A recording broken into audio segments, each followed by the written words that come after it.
자, 수용자의 법적 지위입니다. 자, 연역을 보면, 자, 근대 이전에는 복수적 위하가 사상적 토대를 이루고 있었기 때문에 수형자는 단순한 법 집행의 형 집행의 대상에 불과했죠. 자, 그랬던 것이 19세기로 넘어오게 되면 특별 권력 관계 이론은 밑줄 그시고, 자, 수용자를 교정 당국과의 포괄적 지배 또는 복종 관계로 파악하였다. 미국에서는요, 루틴 판결을 통해서 사법부는 여기에 개입을 하지 않는다 하여 불간섭주의를 취합니다. 그래서 19세기 말까지는 수형자는 법의 보호 바깥에 있는 자다. 즉, 법의 보호 바깥에 있다는 말은 법의 보호를 받지 못했다는 겁니다. 그래서 수형자는 권리의 주체성이 부인되었다는 얘기를 하고 있는데, 여기서 이 특별 권력관계 이론을 알고자 한다면 그에 대비되는 개념인 일반 권력관계 이론을 먼저 알아야만 되는 거예요. 헌법 시간에 나오는 얘기인데 잠깐 필기를 할게요. 먼저 일반 권력관계란 국가가 있고 그 밑에 국민이 있다면 국가가 국민에게 어떤 권리를 제한하거나 또는 의무를 부과하고자 한다면 지 멋대로 하는 게 아니라 반드시 바이 법률의 근거를 두어야만 해요. 이 법률의 근거를 두어야 한다는 것을 다른 말로 법률 유보라 합니다.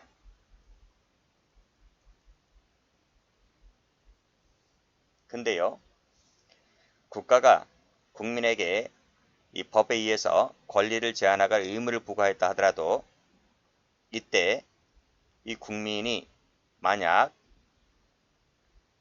기본권을 침해당하잖아요. 특히 법에 의하지 않을 때 그런 경우가 많겠죠. 자, 기본권을 침해당한다 한다면 이 국민은 사법구제가 가능합니다. 그렇죠? 자, 그러면 이에 대비되는 특별 권력 관계란 뭐냐?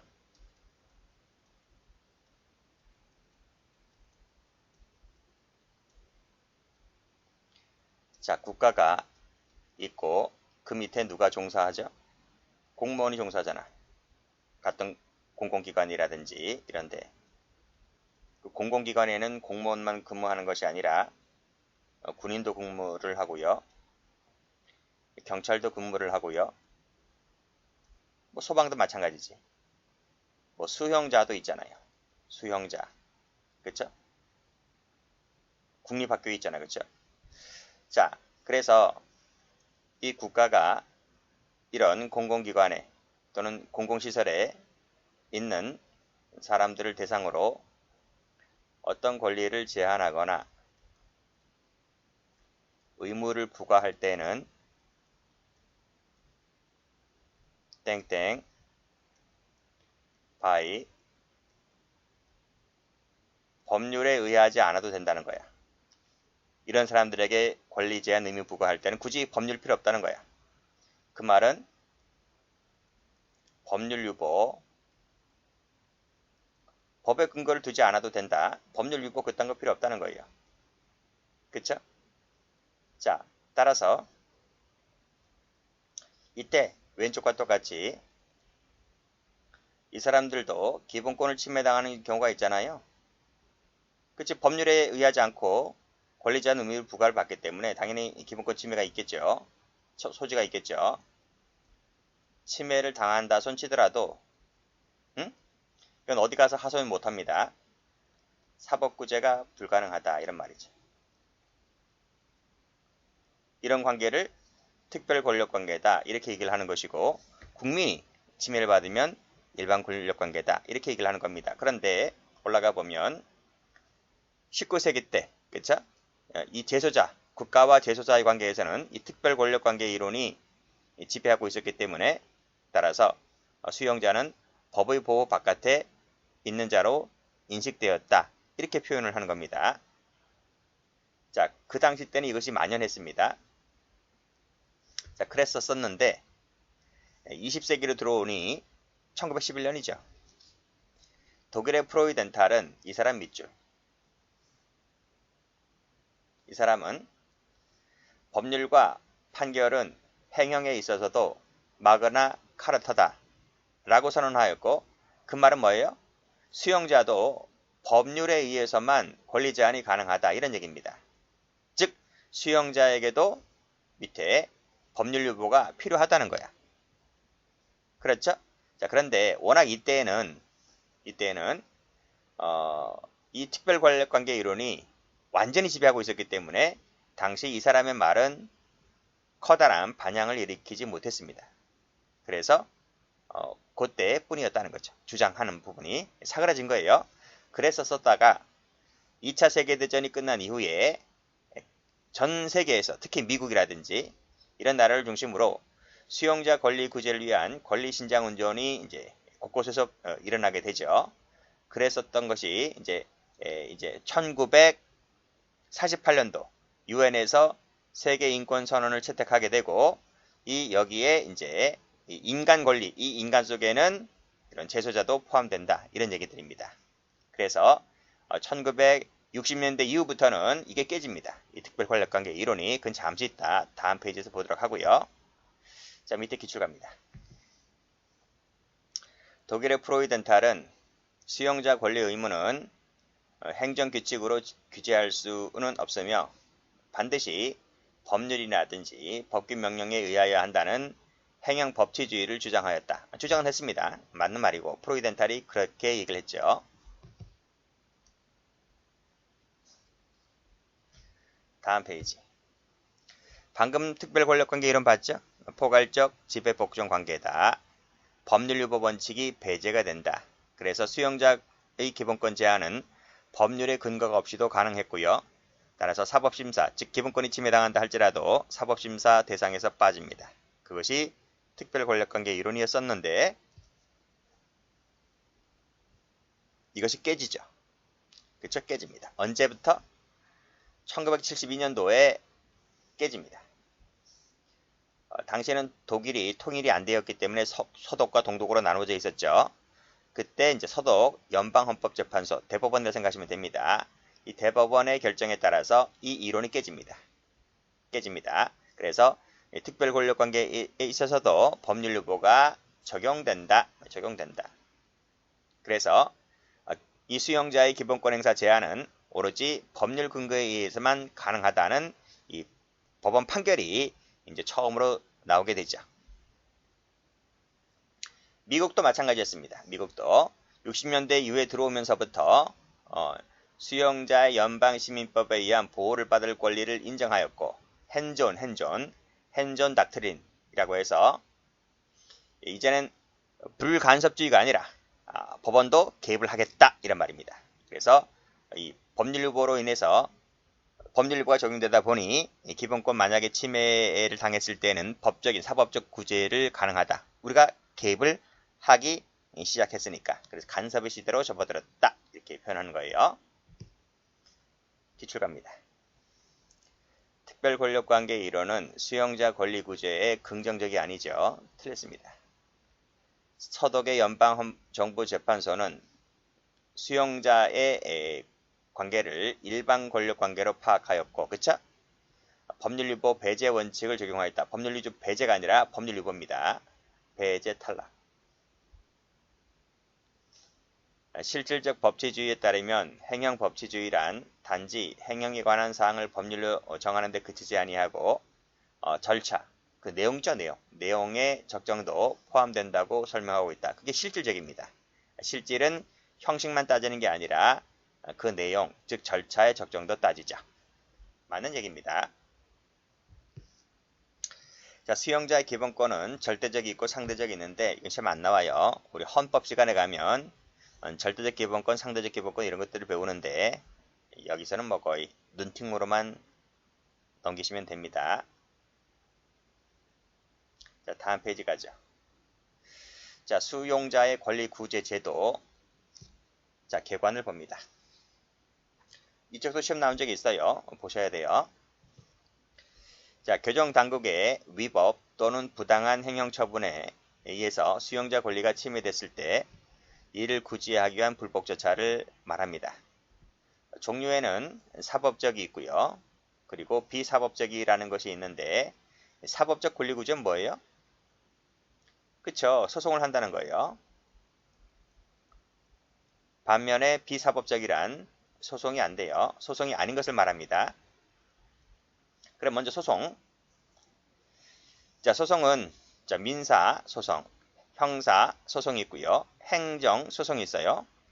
헌법 소송이 있는데 그 헌법 소송 중에서 기본권 침해에 관련된 것을 헌법 소원이라고 하는 거예요. 그래서 끝에 각종 소송이 붙거나 헌법 소원이 되면 사법적 권리 구제입니다. 그 중에서 행정 소송을 동그라미 칠게요. 검은색으로. 자, 사법적 구제의 장점은 뭘까요? 그쵸? 법관이라는 제3자가 판결을 내리기 때문에 그나마 공정한 결정을 기대할 수 있습니다.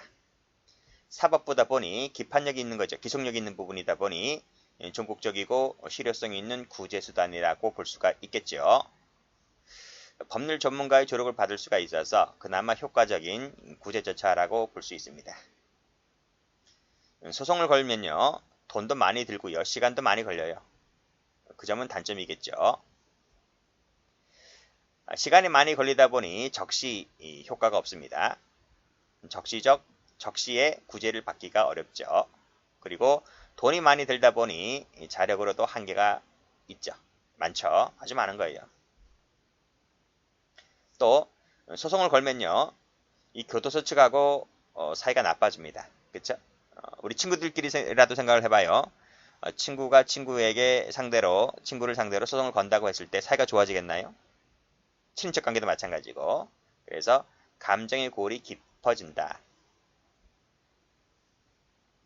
또 만약에 패소하게 되면 교정당국이 패소하게 되면 지도력의 상처도 받을 수가 있겠죠.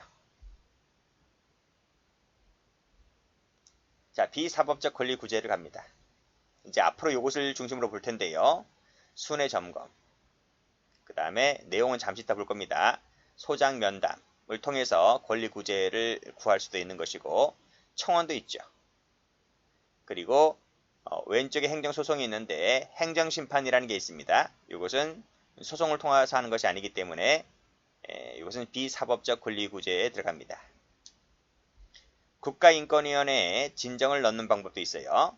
그래서 우리 시험 쪽에서는 여기 밑에 감사원, 행정옴부즈만, 옴부즈만도 최근에 출제가 된 적이 있네요. 중요하진 않고요. 민원조사관제, 고충처리위원회, 중재 등을 거칠 수도 있는데 시험에서 중요한 부분은 요게 좀 중요해. 미치지 마세요. 요게 요런 것 중에서 소장면담이 아주 중요하고요. 법조문이 많아요. 청원은 더 중요해요. 그리고 진정 요 세 가지. 요 세 가지는 법조문을 공부를 아주 빠삭하게 해야 돼. 물론 제가 그렇게 강의를 해드리겠지만 요 세 가지가 아주 출제가 잘 돼요. 특히 요 소장면담과 청원은 형집행법 내용이다 보니 요 밑에 진정보다는 좀 더 중요해요. 빠짐없이 보셔야 됩니다. 자, 근데 여기 제가 동그라미 친 부분이 있잖아요. 행정소송이 있고 행정심판이 있는데 그러면 재소자, 즉 수형자가요. 수형자는 만약에 여기 올라가 보면 교정당국의 위법 또는 부당한 처분에 따라서 기본권이 침해됐잖아요. 침해됐다라고 했을 때 수형자가 할 수 있는 것은 이렇게, 즉 소송을 통해서 행정소송을 제기할 수도 있고요. 이렇게 소송이 아닌 행정심판을 통해서도 권리구제를 받을 수가 있어요. 이것은 어디까지나 수용자의 선택입니다. 오화라는 거예요. 오화. 그래서 재력도 있고 좀 그렇다면 소송을 통해서 하면 되는 것이고요. 그게 아니라면 행정심판 걸어도 됩니다. 옛날에는요. 옛날도 아니지만 불과 한 20년 전까지만 하더라도요. 수용자는 기본권을 침해당했을 때는 반드시 행정심판을 거치고 일로 왔었어야 됩니다. 그런데 법조문이 바뀌었죠. 관련 법률이 바뀌어서 지금 행정심판 전치주의를 취하지 않기 때문에 기본권을 침해당한 수용자는 이거를 제기하거나 이거를 제기하거나 선택적으로 할 수 있다는 것입니다. 그 점은 잠시 이따 뒤에서 배울 것이고요. 소송이 아니다 보니 절차가 단순하고 간단해요. 그리고 신속성이 있고요. 돈이 안 들다죠. 소송이 아니다 보니 경제적이고요. 소송이 아니다 보니 후유증이 덜해요. 단점은 뭘까요?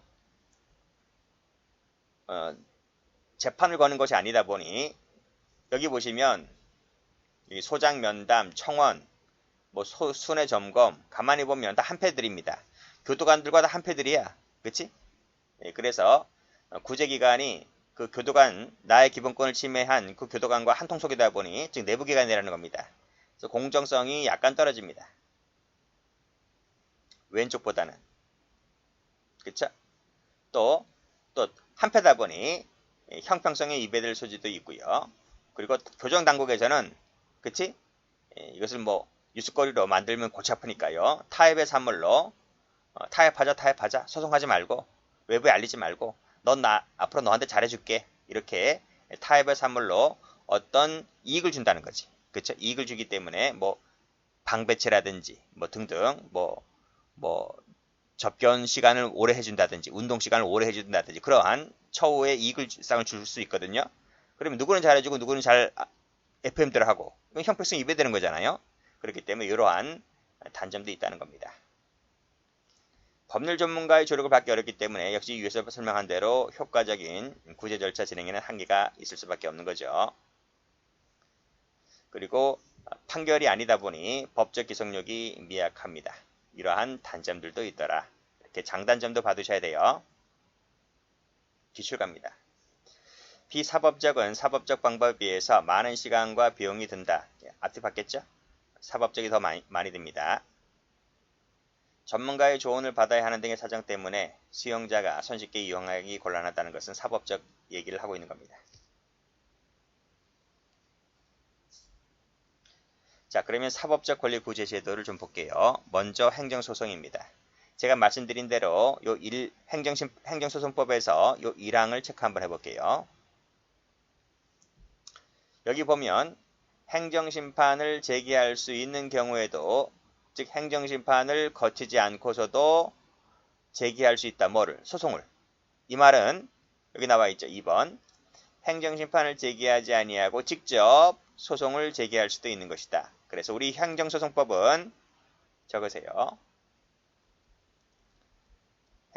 기출문제가 한번 나와 있어요.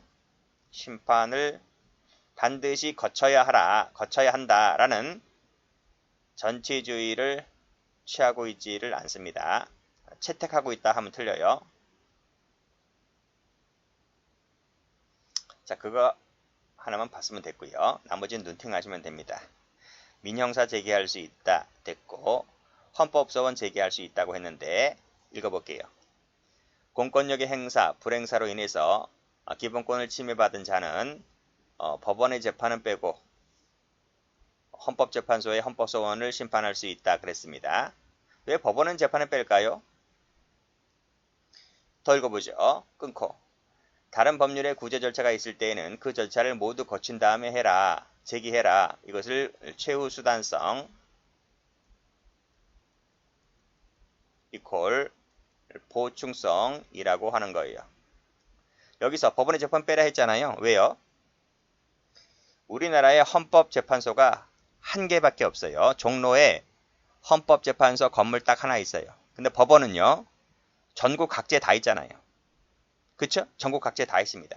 그러니까 일단 너희가 기본권을 침해받았을 때에는 이거 다 거쳐봐라. 이거 다 거쳐라. 이거 놔두고 왜 나한테 오냐. 이거 소장 면담 청원 이거 다 있으면 이거 다 거치고 와라. 소송 다 있으면 이거 다 거치고 와라. 우리 건물 한 개밖에 없다. 법관 몇 명 안 된다. 이런 거예요. 전국의 모든 국민들 뭐 공무원 아까 얘기했던 공무원 군인 경찰부터 해서 재소자까지 해서 전국의 수천만 명이 다 기본권을 침해받고 다 우리한테 오면 야, 일 어떻게 하냐? 우리가 일 어떻게 해? 그러니까 너희 주변에 있는 경찰, 검찰, 일반 법관 거기부터 먼저 가. 뭐 거기부터 먼저 가라고.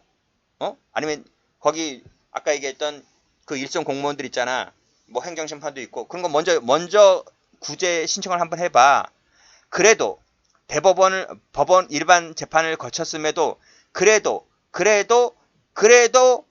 구제를 못 받았을 때 그때 마지막에 와라. 마지막에 그렇게 마지막에 와도 미어 터집니다.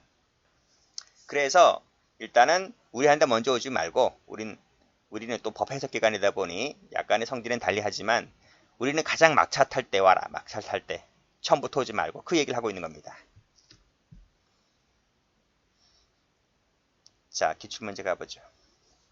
사법적 권리 구제 수단으로서는 각종 소송이 있는데 청원은 빠집니다. 수용자는 위법한 행정에 대하여 소송을 제기할 수가 있는데 이때 행정심판을 거쳐야 한다. 이게 과거에 있었습니다. 근데 이것이 삭제됐죠. 그래서 지금은 이게 틀린 지문입니다. 수용자는 행정심판 소송을 제기할 수가 있는데 헌법소유원 제기는 불가능하다. 가능하다 했어요. 여기까지 합니다.